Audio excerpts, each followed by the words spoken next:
इससे पहले हम लोग काफ़ी वीडियोस देख चुके हैं। अब देखते हैं हम इसमें साइटोप्लाज्म।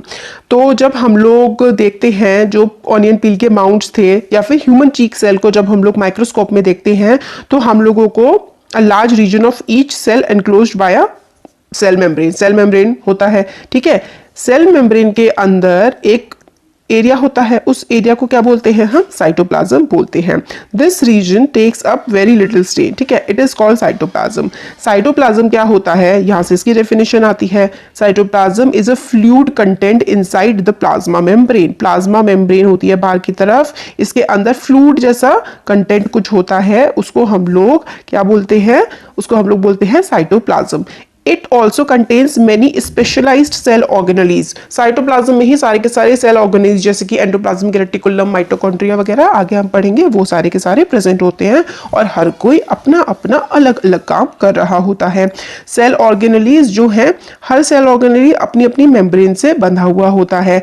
प्रोकार्योट्स में ये जो न्यूक्लियर रीजन होता है ये डिफाइंड नहीं होता और सब इधर उधर पड़े होते हैं। ऐसे ही यूकारियोट जो होते हैं उसमें मेम्ब्रेन डिफाइंड होती है, मतलब जैसे कि प्रोकारियोट था ना, न्यूक्लियर मेम्ब्रेन भी नहीं है और अंदर जो माइटोकॉन्ड्रिया, साइटो और एंडोप्लाज्मिक रेटिकुलम वगैरह है उनकी भी मेम्ब्रेन नहीं है। मगर जो यूकारियोट होते हैं ना, यूकारियोट की स्पेशलिटी क्या है? They have membranes. यूकारियोट में मेम्ब्रेन्स होती हैं, ठीक है। तो eukaryotic cell have nuclear membrane as well as membrane close enclosed organelles. Organelles जो भी होते हैं उनकी भी अपनी मेम्ब्रेन्स होती हैं। सिग्निफिकेंट मेंबर जो है उसका एग्जांपल क्या है? Virus. Virus lack any membrane and hence do not show characteristic of life until they enter a living body and use its cell machinery to multiply. आजकल क्या फैला हुआ है? कोविड-19, ठीक है, या फिर आप उसे क्या बोलते हैं? Corona virus. तो कोरोना वायरस है, वायरस में अपने आप में कोई भी एबिलिटी नहीं होती है कि वो लाइफ को सस्टेन कर सके। जैसे कि अगर वो जमीन पे पड़ा हुआ है या दीवार पे या कहीं पर भी पड़ा हुआ है तो उसमें अपने आप में कोई लाइफ नहीं है। बट जब वो एक ह्यूमन के कांटेक्ट में आएगा, एक एनिमल के कांटेक्ट में आएगा तो वो एक लिविंग बीइंग की तरह एक्ट करने लगेगा और उस बॉडी को खाना शुरू कर देगा, एक तरीके से खराब करना शुरू कर देता है वायरस। तो अपने आप में कोई वो लाइफ कैरेक्टरिस्टिक शो नहीं करता है जब तक वो लिविंग बॉडी में नहीं आता और मल्टीप्लाई होना शुरू नहीं करता। तो जो वायरसेस होते हैं उसमें भी क्या होता है? They lack membranes. उसमें वायरसेस में मेम्ब्रेन्स नहीं होती हैं। अब आगे देखते हैं सेल ऑर्गेनली। ये हम लोग जब क्वेश्चन आंसर्स देखेंगे तो सारा का सारा उसमें कवर करेंगे, या फिर अगर आपको आ गया है ना, अभी अगर आप लोगों ने अच्छे से देखा है तो देखिए साइज जो होता है प्रोकारियोट का वो ये होता है, और न्यूक्लियर रीजन क्या होता है प्रोकारियोट में? जो न्यूक्लियर रीजन होता है, न्यूक्लियर मेम्ब्रेन। न्यूक्लियर रीजन को हम लोग क्या कहते हैं? न्यूक्लियोइड बोलते हैं। हम लोगों ने देखा था ना बैक्टीरिया में, तो उसको न्यूक्लियोइड बोलते हैं। और इसमें सिंगल क्रोमोसोम होता है, डबल होता है, मेम्ब्रेन बाउंड सेल ऑर्गेनलीज नहीं होते हैं, और यहाँ पे membrane bound cell organelles present होते हैं। तो हम लोग देखेंगे जब आगे वीडियोस बनाएंगे ना क्वेश्चन आंसर वाली, उसमें देखेंगे सब। अब सेल ऑर्गेनलीज क्या होते हैं? हर सेल मेम्ब्रेन जो है, every cell has a membrane around it to keep its own content separate from the external environment. तो एक मेम्ब्रेन होती है और वो बाकी बाहर के एरिया से उसको बचा करके रखती है। तो देखिए इसमें सिंपल सी ज़्यादा इंपॉर्टेंट कोई चीज़ नहीं है, इसमें हमें यही बताया गया है। मेन चीज़ है वो ये कि काफ़ी सारे सेल ऑर्गेनलीज होते हैं जिसके एग्जांपल हैं जैसे कि एंडोप्लाज्मिक रेटिकुलम, माइटोकॉन्ड्रिया वगैरह, तो वो इंपॉर्टेंट है हमारे इसमें। तो to keep these exercise activities of different kinds separate from each other, these cells use membrane bound little structure और ऑर्गेनलीज विद इन देमसेल्व्स। तो ये क्या होता है ना, जो मल्टी सेलुलर ऑर्गेनिजम्स है, जैसे हम लोग में बहुत सारे सेल्स हैं, हर सेल अपना एक अलग अलग फंक्शन कर रहा होता है, सब में कुछ ना कुछ केमिकल एक्टिविटीज हर समय चलती ही रहती हैं। और जब हम लोग माइक्रोस्कोप से देखते हैं तो हर ऑर्गेनली हम लोग को दिख जाता है कि वो क्या काम कर रहा है। जो यूकारियोट हैं उनमें हमारे सेल वॉल्स मतलब मेम्ब्रेन बाउंड स्ट्रक्चर है, आउटर मेम्ब्रेन है। प्रोकारियोट्स में मेम्ब्रेन नहीं होती है। तो बस यही है, हम लोग क्या क्या गोल्गी अपैरेटस के बारे में, एंडोप्लाज्मिक रेटिकुलम, लाइसोसोम, माइटोकॉन्ड्रिया वगैरह के बारे में अब हम इसमें पढ़ेंगे। यही चीज़ इसमें आगे इंपॉर्टेंट है। Endoplasmic reticulum. Endoplasmic reticulum is a large network of membrane bound tubes and sheets. जो एंडोप्लाज्मिक रेटिकुलम है ना, वो किस तरीके की दिखती है? ट्यूब जैसी, शीट जैसी वो दिखती है, लंबी लंबी ट्यूब जैसी दिखाई पड़ती है एंडोप्लाज्मिक रेटिकुलम। एंडोप्लाज्मिक रेटिकुलम जो है is similar in structure to the plasma membrane. जो प्लाज्मा मेम्ब्रेन होती है ना, जैसे दिखने में, एंडोप्लाज्मिक रेटिकुलम भी वैसी ही होती है। एंडोप्लाज्मिक रेटिकुलम दो टाइप की होती है, rough endoplasmic reticulum and smooth endoplasmic reticulum. दो टाइप की होती है। किस किस टाइप की? एंडोप्लाज्मिक रेटिकुलम दो टाइप की होती है। रफ एंडोप्लाज्मिक रेटिकुलम, ये देखिए यहाँ पर रफ एंडोप्लाज्मिक रेटिकुलम, और एक स्मूथ एंडोप्लाज्मिक रेटिकुलम, और एक कैसी होती है? स्मूथ एंडोप्लाज्मिक रेटिकुलम होती है। तो रफ एंडोप्लाज्मिक रेटिकुलम जो है ना, वो काफी रफ रफ सी दिखती है और वो राइजोसोम से अटैच होती है। Looks rough under microscope because is had particles called ribosomes attach to its surface. मतलब जो एंडोप्लाज्मिक रेटिकुलम होती है ना, रफ वाली, वो राइबोसोम से ना अटैच होती है, तो काफी रफ सी लगती है देखने में, इसलिए रफ लगती है उनका नाम। ठीक है। The ribosomes which are present in all active cells are the site of protein manufacture. Very important. ठीक है। राइबोसोम्स जो होते हैं ना, are the sites of protein manufacture. तो प्रोटीन बनाने का काम कौन करता है हमारी बॉडी में? राइबोसोम्स करते हैं। और राइबोसोम्स किससे अटैच होते हैं? Endoplasmic reticulum, rough endoplasmic reticulum से ये अटैच होते हैं।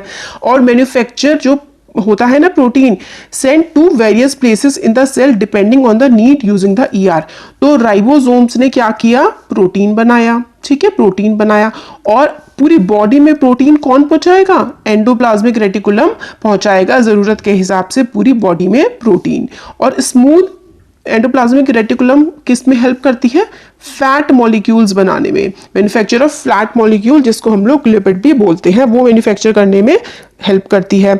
और कुछ जो प्रोटीन्स हैं और लिपिड्स हैं, help in the building of cell membrane. और ये जो प्रोटीन और लिपिड्स हैं, ये सेल मेम्ब्रेन को बनाने का काम आते हैं। और इसी प्रोसेस को हम लोग कहते हैं membrane biogenesis. Membrane biogenesis is again very important. तो मेम्ब्रेन बायोजेनेसिस क्या होता है?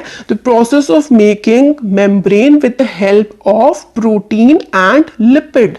ठीक है, तो ये हो गया membrane biogenesis. Some other protein and lipids function as enzymes and hormones. तो लिपिड्स, प्रोटीन्स, एंजाइम्स, हार्मोन्स, जो हार्मोन्स होते हैं ना, उनकी तरह भी एक्ट करते हैं। हार्मोन्स के बारे में आप नेक्स्ट क्लास में पढ़ेंगे 10th में। Although endoplasmic reticulum varies greatly in appearance in different cell, it always form a network system. Network जैसा। तो देखिए, हमें एंडोप्लाज्मिक रेटिकुलम देखते हैं। ये है एंडोप्लाज्मिक रेटिकुलम, देखिए यहाँ पर एंडोप्लाज्मिक रेटिकुलम, ये किस तरीके से नेटवर्क जैसा बना रहे हैं ना, एक दूसरे से जुड़े हुए हैं, यही होता है। और इनसे क्या जुड़े हुए होते हैं? हमेशा रफ एंडोप्लाज्मिक रेटिकुलम के नीचे क्या होते हैं? राइबोसोम्स जुड़े होते हैं। तो हम लोगों ने एंडोप्लाज्मिक रेटिकुलम में क्या पढ़ा? दो इंपॉर्टेंट चीजें। एंडोप्लाज्मिक रेटिकुलम जो है वो हमेशा ट्यूब के नेटवर्क जैसी होती है। एंडोप्लाज्मिक रेटिकुलम ट्यूब के फॉर्म की होती है, ट्यूब जैसा बनाती है। और एंडोप्लाज्मिक रेटिकुलम कितने टाइप की होती है? दो। एक स्मूथ एंडोप्लाज्मिक रेटिकुलम होती है और एक होती है रफ एंडोप्लाज्मिक रेटिकुलम। जो रफ होती है वो माइक्रोस्कोप में रफ जैसी दिखती है, और इससे क्या अटैच होते हैं? राइबोसोम्स अटैच होते हैं। ठीक है। तो और राइबोसोम्स का क्या काम होता है? राइबोसोम्स का काम होता है प्रोटीन सिंथेसिस। ठीक है, प्रोटीन सिंथेसिस का काम होता है राइबोसोम्स का। और प्रोटीन सिंथेसिस कर लिया, प्रोटीन बना लिया राइबोसोम ने, और पूरी बॉडी में कौन पहुंचाता है? एंडोप्लाज्मिक रेटिकुलम पूरी बॉडी में प्रोटीन को पहुंचाता है। फिर आते हैं smooth endoplasmic reticulum. Smooth endoplasmic reticulum जो है वो फैट या फिर लिपिड बनाते हैं। ठीक है। और फैट, लिपिड हो गए, और जो प्रोटीन हो गए। लिपिड और प्रोटीन जो है, इनका क्या काम होता है? इनका काम होता है मेम्ब्रेन बायोजेनेसिस में, जो मेम्ब्रेन बनाने का काम आती हैं लिपिड और जो है फैट, लिपिड और हमारे प्रोटीन्स। ठीक है। One function of ER is to serve as the channel for the transport of material specially protein between various region of the cytoplasm और between cytoplasm in the nucleus. अब देखिए, हम लोगों ने यहाँ पे देखा था ये कैसे नेटवर्क जैसा बना रखा है ना एंडोप्लाज्मिक रेटिकुलम ने। तो इनका एक और काम होता है मटीरियल को एक जगह से दूसरी जगह पहुंचाना, ट्रांसपोर्ट ऑफ मटीरियल। मटीरियल के ट्रांसपोर्ट करने का भी काम करती हैं ये। स्पेशली जो प्रोटीन होता है ना, वो एक जगह से दूसरी जगह पहुंचाने का ये काम करती हैं अलग अलग रीजन में। में साइटोप्लाज्म की हेल्प से, ठीक है। यहाँ पे क्या है, साइटोप्लाज्म, और ये एंडोप्लाज्मिक रेटिकुलम है ना, अलग अलग साइटोप्लाज्म की हेल्प से हर जगह ये प्रोटीन को पहुंचाने का काम करते हैं। ER also function as the cytoplasmic framework providing a surface for the biological activities of the cell. मतलब यही है इसमें कि नेटवर्क का काम करती है और सरफेस प्रोवाइड करती है कि जितनी भी बायोकेमिकल एक्टिविटीज हैं वो परफॉर्म हो जाए। जो लिवर सेल होते हैं ना, ग्रुप ऑफ एनिमल्स के, जिनको वर्टिब्रेट्स होते हैं, जिनमें हड्डी होती है, बैकबोन होती है, तो smooth endoplasmic reticulum plays crucial role in detoxifying many poisons and drugs. तो लीवर में ना, स्मूथ लिवर जिनमें मेनली जैसे कि हम लोग हैं, हमारे बॉडी में जो स्मूथ एंडोप्लाज्मिक रेटिकुलम है ना, उसका काम होता है detoxifying many poisons and drugs. हमारी बॉडी से पॉइजन को निकालने का भी काम ये करते हैं, स्मूथ एंडोप्लाज्मिक रेटिकुलम। अब आगे आता है, ये देखिए, ये वाला जो है ये आता है प्लांट सेल, इससे पहले हमने एनिमल सेल देखा था। अब आता है गोल्गी अपैरेटस। गोल्गी अपैरेटस जो है ये कैमिलियो गोल्गी थे, इन्होंने इसके बारे में बताया था। इन्होंने कहा था ये बना होता है a system of membrane bound vesicles, flattened sacs मतलब कट्टे जैसे होते हैं बड़े बड़े से, और इसके मेम्ब्रेन होती है, इसके बाहर मेम्ब्रेन बाउंड वेसिकल होते हैं, arranged approximately parallel to each other in a stacks called cistern. मतलब एक दूसरे के ऊपर नीचे स्टैक्स की फॉर्म में ऊपर नीचे जो है गोल्गी अपैरेटस प्रेजेंट होते हैं। ये देखिए, ये है ना गोल्गी अपैरेटस, किस तरीके से स्टैक की फॉर्म में ऊपर नीचे प्रेजेंट है, और पैरेलल भी होते हैं इस तरीके से, है ना, तो एक दूसरे के पैरेलल ये प्रेजेंट होते हैं स्टैक की फॉर्म में। ये जो मेम्ब्रेन्स होती हैं have connected with membranes of endoplasmic reticulum, और ये जो है गोल्गी अपैरेटस की मेम्ब्रेन एंडोप्लाज्मिक रेटिकुलम से कनेक्ट होती हैं, and therefore constitute another portion for the complex cellular membrane system. और मतलब वही सेलुलर मेम्ब्रेन ER से भी जुड़ी होती हैं, तो पूरा का पूरा सेलुलर मेम्ब्रेन को बनाने के हेल्प में भी ये आती हैं। Material synthesised near the ER is packed and dispatched to various target inside and outside the cell through Golgi apparatus. Very important, Golgi apparatus का मेन काम क्या हुआ, जो material ER endoplasmic reticulum protein बनाता है, क्या क्या बनाता है एंडोप्लाज्मिक रेटिकुलम, प्रोटीन बनाता है, फैट बनाता है, इस सबको हर जगह पहुंचाना, मतलब इस सबको पैक करना। प्रोटीन बना दिया भाई एंडोप्लाज्मिक रेटिकुलम ने, फैट भी बना दिए, अब पैकिंग करने का काम गोल्गी अपैरेटस करता है। ओहो, एक सेकेंड, हाँ, तो मतलब एंडोप्लाज्मिक रेटिकुलम ने प्रोटीन बना दिया और फैट बना दिया, और पैकिंग करके हर जगह भेजने का काम पूरी बॉडी में बाकी सेल्स में किसका होता है, गोल्गी अपैरेटस का होता है। तो इसका फंक्शन होता है स्टोर करना, मॉडिफाई करना, पैक करना प्रोडक्ट्स को इन वेसिकल्स। तो पैकिंग, स्टोरेज एंड मॉडिफिकेशन काम होता है गोल्गी अपैरेटस का। इन सम केसेस कॉम्प्लेक्स शुगर में be made from simple sugars in the Golgi apparatus. तो कॉम्प्लेक्स शुगर भी बनाती हैं ये सिंपल शुगर से, ठीक है। एक तो पैकिंग का काम होता है इनका, पैकिंग का, और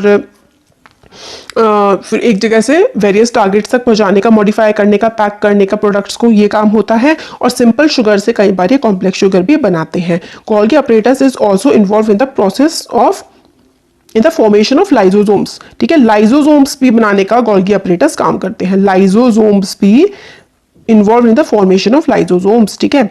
तो कभी कभी ये लाइजोसोम्स भी बना देते हैं, कभी कभी कॉम्प्लेक्स शुगर को सिंपल शुगर में भी कन्वर्ट कर देते हैं, और ये पैकिंग वगैरह का काम तो करते ही है। जो प्रोटीन वगैरह बनता है ना एंडोप्लाज्मिक रेटिकुलम में, उसकी पैकिंग और पहुंचाने का काम भी गोल्गी अपैरेटस ही करता है।